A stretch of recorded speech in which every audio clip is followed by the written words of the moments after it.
Yo, what's up? Bart Winkler. I'm about to do a segment on the Bart Winkler Show, Infinity Sports Network. Um, I'm mad about how the Packers lost, so I need to bitch about it on air nationally. And I'm about to go on. Lighting in this room is weird, right off the dome. I'm pretty pissed the Packers lost. Not that they lost, but how they lost. And so I need to puke out some thoughts on my national show. I have my laptop resting on my knees to do that. And I'm just going to see what comes out because now that this game's been settled for 3 minutes, I'm upset about it. So I'm about to come back on the air. Let's see what it is that I say. I'm not even sure at this point what I'm going to say. And now Carlos is playing a bumper to make it go longer than it should. So let me just say this: Dan Campbell sucks. I think he wakes up from a nightmare every night about the field goal that he went for in the NFC Championship game. And now he only goes for fourth downs, even when they make no sense. And he got away with one tonight because the officials gave it to him. And I don't like to blame things on the officials, but I am doing that right now because I'm a fan. And fan is short for fanatic. And I don't like when the Packers get called for something that the Lions end up doing themselves and don't get called. And finally, I'm on the air. All right, so here's how I want to do this. The Packers lost to the Lions tonight. So here's how I want to do this, okay? I need to be professional about my situation. I currently am blessed to be on the airwaves, which has a national reach. And there's a lot of people listening right now that are probably not Green Bay Packers fans. People that would be Packers fans are listening to, a post game show that came on where they are or whatever. So I may be the only Packer fan. I may be the only Packer fan listening to myself as a Packer fan at this point. So here's a couple of things that I got to say about this game. The Packers lost to the Lions 34-31 on Thursday Night Football. Lions improved to 12-1. Packers down to 9-4. I'm already using hopium to talk with other fans and my family and friends about how, well, this is great because it's hard to beat a team 3 times. So if the Packers see the Lions in the NFC Championship game, let's say, or the playoffs at all, it'll be tougher for the Lions to lose. I've already taken myself down that path. Which you try to find positivity in the negative. I think there's some acceptance to that, sure. And what I just whatever we're calling blue skies, as I put this on Blue Sky.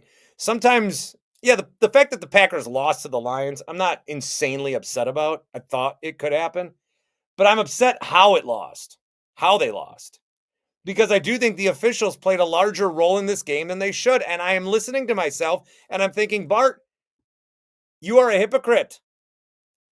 31 other fan bases have called you up during the duration of your program and said, I don't like that we got screwed on that call.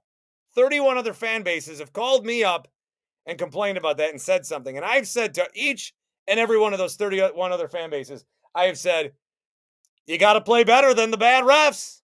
You just got to play better. You got to play better than the bad officials. You got to play better than the weather.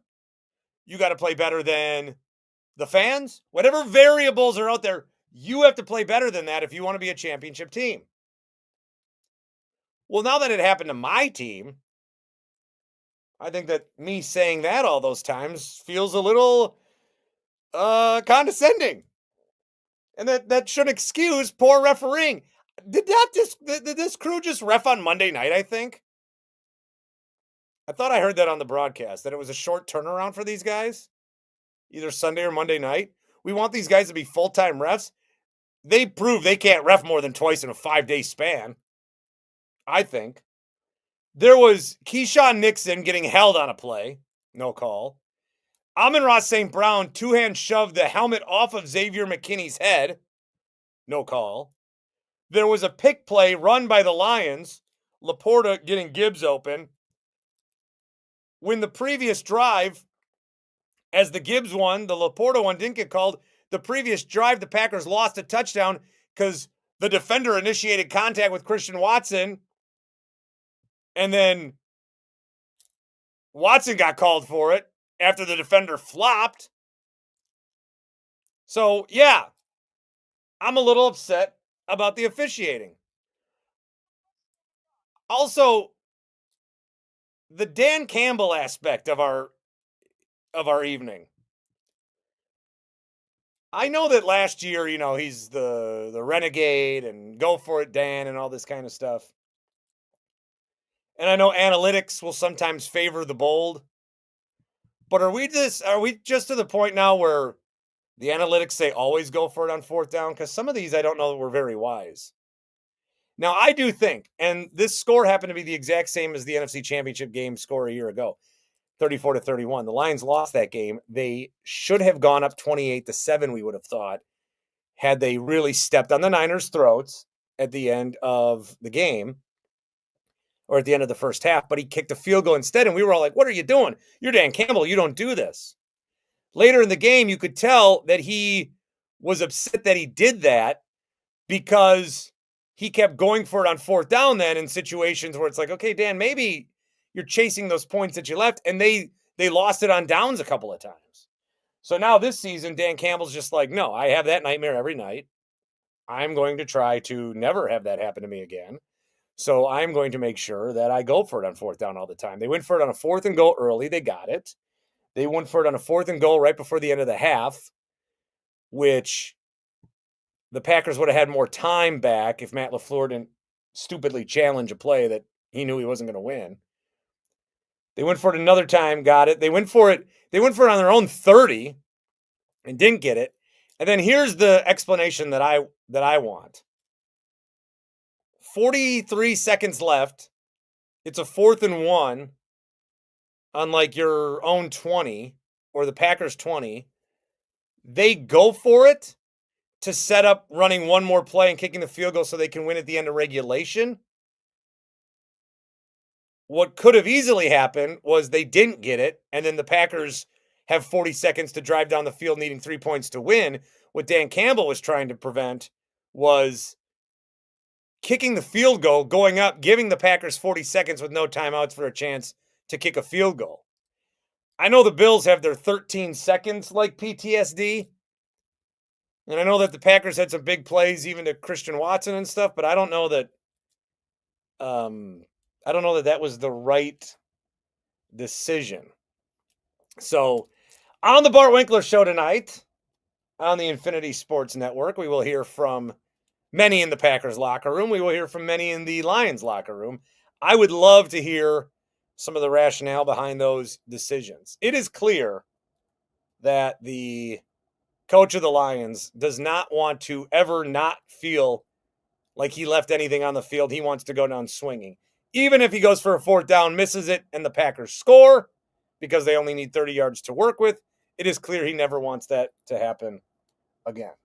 So, where I'm at tonight is I am a fan that I've just allowed myself, and thank you for allowing it for me, I've allowed myself one teeny tiny segment to hopefully get all the fan stuff out of my chest so that the rest of the night I can be professional and level-headed and not come up from a place where, like, throughout the night, we may be talking and I may think to myself, man, the NFL is really rigged for a Chiefs-Lions Super Bowl. I may have that thought in my head, but I'm going to make sure that I try not to say those kind of things, okay? I just needed a segment to get some of this out so that I can feel better when I sort of obey in advance to the professionalism that is required of me in this role, and not the complete fanboy nature that I have bleeding out of my pores right now. I won't even get into one thing I won't even get into is that guy that was like wearing a cheese grater and was grating cheese. Like, I won't even get into how stereotypically wrong that is and how that's offensive, and how I think that guy we should all try to like dox him and find his employer and get him fired, because I do love cheese. And for us to be made fun of about something we love it doesn't feel like it's coming from that place. It feels more immature and really offensive in nature. So again, these are the kind of things that I'm not going to allow myself to say, because if there's anything about Bart Winkler, it's that while for most people, fan is short for fanatic, but for me, fan is short for I do a fantastic job of not allowing my emotions to seep through and destroy a broadcast. Wouldn't you agree, Carlos?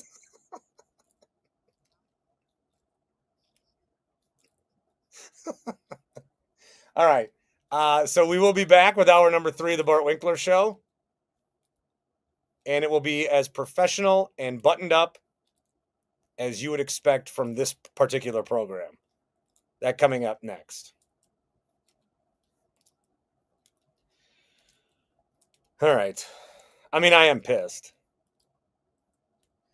I'll be back in a couple minutes. All right. So taking a quick break now on the show. We are in a 5-minute break. My knee is shaking a little bit. If the camera's shaking, I'm resting the computer on my knee. But I will read some comments here. Chris says defense sucks. He also says we got no pressure on Goff. MPW, the Lions will not win a Super Bowl as long as meathead Dan Campbell is their coach. Awful coach. What a horse shit bunch of officiating. Holy balls.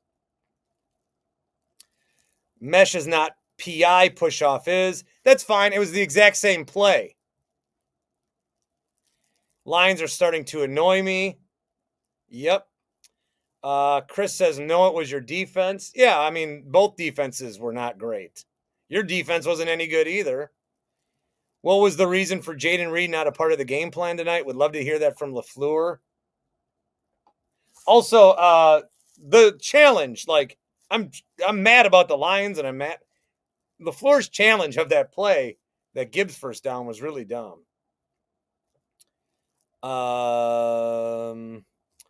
Greg says Campbell's playing with house money because it is Detroit. 4th down means nothing. J Money says I need to post on a mainstream social media platform again to let off my steam. I do. I post on Blue Sky. How do you get a grater through a security metal detector? Great point. I'm bringing that up as soon as I get back on the air for hour number 3. Should have been OPI on St. Brown and illegal hands of the face by St. Brown. Absolutely. You ripped McKinney's helmet right off. So, that is the video version of that segment. Look at this light. I am going to try to do more video on the show in the coming weeks, because that is one of the ways people like to ingest content. And I think digest is the right word I'm looking for. But in the meantime, thank you for coming to this. And if you would like more, I will tell you that on 12:50 a.m. right now, Steve Sparky Pfeiffer is a post-game show. You can listen to that or catch me later. You can listen to me, catch him later via the pods. I will be on the Audacy app live, as I always am. So, Bart Winkler Show coming up, and I'm going to the cheese grater thing. That's how I'm starting hour number 3. I absolutely love that. We'll talk again soon. Got a and some picks with Horvat, I think, tomorrow. on the YouTube channel. Until then, blessed be you and thine whose company you keep.